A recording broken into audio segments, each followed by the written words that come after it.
Hello, fellow collectors. So today I just got back from going to the Hickory Toy and Sports Card Show in Hickory, North Carolina. It was a fantastic show today. So I just want to show some of the cards that I've picked up. So let's take a look.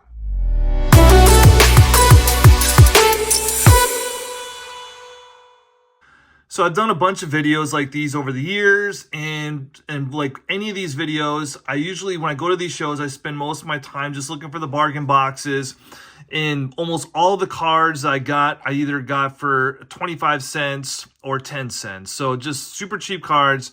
And I'd rather dig through those boxes and find cards I like than really buying blaster boxes, which have gotten so much more expensive over the years. And yeah, so let's take a look at these cards.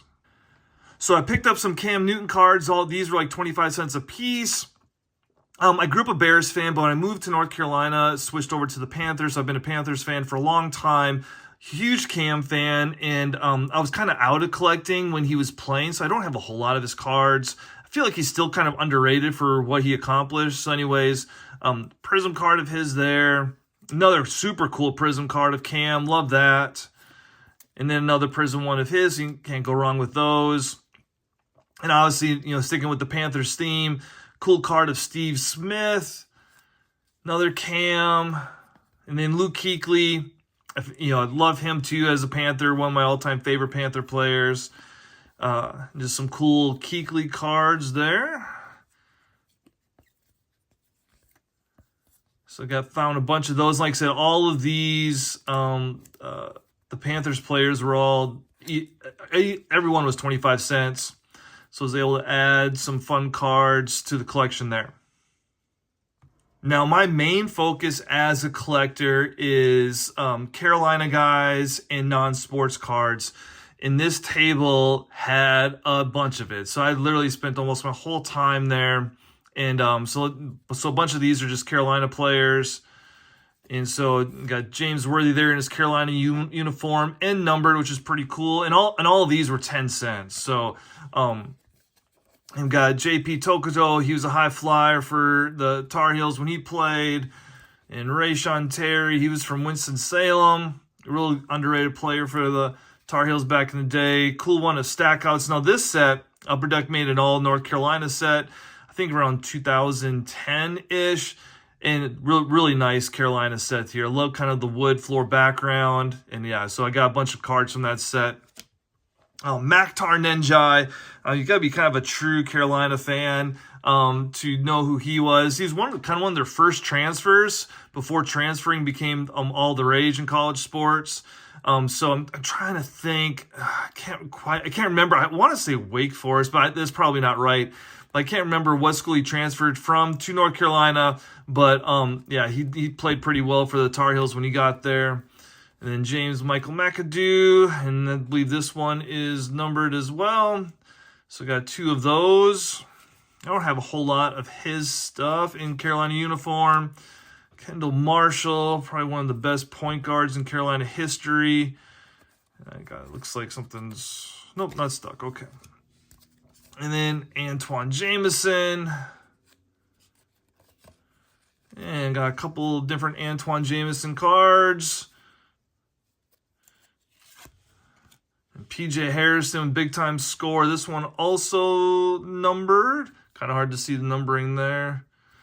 But still a cool one of his. Rick Fox played for the Celtics for a long time in the NBA.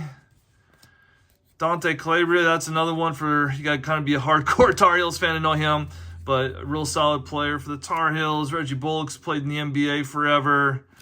And then old Vince Carter, some cool cards of his in the Carolina uniform. So, I know, the players in their college uniforms isn't quite as popular, but for me, finding them in their Carolina uniform is always super exciting. So I would prefer that than finding them in their pro uniforms. And then we got Harrison Barnes. And then I found some really cool non-sports cards.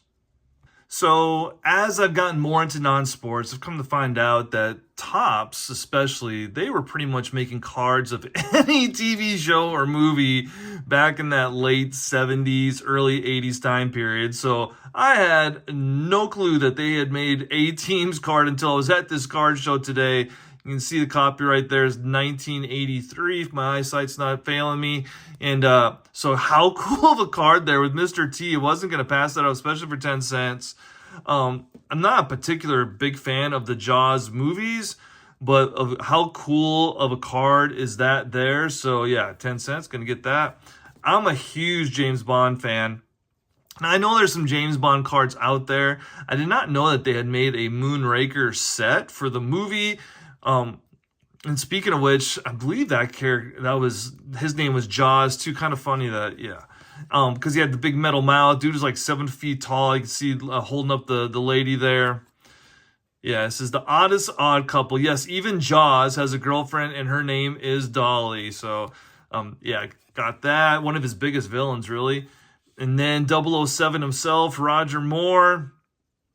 Great shot of his. I have no idea if there's even like value in like the Bonds cards at all. So I'll have to kind of look that up. And then Happy Days cards, like the Fonz. Of course I'm going to get that. Like, why not, right? And then another, like, what a awesome shot of Mr. T. Come on now. No way. Yeah, love that, right? And then of the van itself, I love kind of getting these cards of the cool vehicles from back in the day. So yeah, when I saw one of the classic A-Team van, get that. And another awesome shot of Mr. T. And what's kind of cool with these is most of these TV show, movie cards are just, the pictures are pulled directly, from the show or movie. So it looks like in this set, they actually had them kind of pose for actual cards themselves, which, that is nice. And then I'm a big Kiss fan as well. believe Donruss made the Kiss cards. So yeah, there's a great shot of the main group and then of Gene Simmons there. And a few kind of odds and ends to end the video here. I actually spent $1 on the Anthony Edwards, a little color version of that, of the Donruss card, kind of cool card. And then we got a little Steph Curry. And then Pablo's he is really good, and he's going to be really, really good. So just pick up a rookie card of his. Don't really have too much of his stuff. And then the rest is wrestling. So this is literally the last card I picked up on the way out of the show. And huge Road Warriors fan. And what's cool is, like, if you're getting into wrestling cards, let's talk a little bit more. So I was able to find some wrestling stuff there at the show, which I was super happy about. And so here we have a picture of one of the Road Warriors. This is Road Warrior Animal. It's from the 1986 NWA set. So it's literally kind of at the beginning of like wrestling cards. So you have the Wrestling All-Stars, which is from like 80 or 81.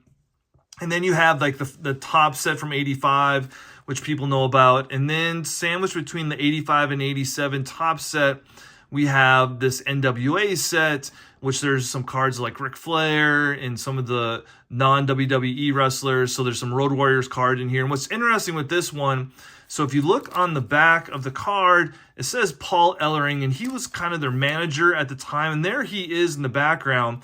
But this really isn't a Paul Ellering card. This is really Animal from Road Warriors card. Because, I mean, he's prominent front and center. So just kind of interesting. Wrestling cards, especially like the early wrestling cards, it's a little bit interesting with how they did things. And like I said, but anyways, super cool. Was going to pick that up. And then I got these 3 WCW wax packs here. And so these are from like 1990, 91, 92, or 1991, 12 full color cards. And what is cool about this is if you're a fan of like Ric Flair and Sting and Luger and those guys, they don't just have one card in the set. Like they probably made like 6 to 7 cards of each of those guys. The set itself isn't that big, so they made multiples, and like it's like Ric Flair in his prime and Sting in his prime. So there's some really cool cards. So if you're into wrestling, especially wrestling back then, and of those guys, if you can find these packs, I highly recommend them. I'm going to open these up in a separate video. I've opened up these packs before and have never been disappointed. So I'm sure to pull out some Flair and Sting cards, which those two guys were my guys back in those days. So if you have any questions about, sports cards, wrestling cards, whatever, leave them down in the comments. The Hickory show in North Carolina is awesome. Try to check it out if you can. And the toy side of it was packed. It was crazy how many people were there. So anyways, hope everyone's doing good and happy collecting.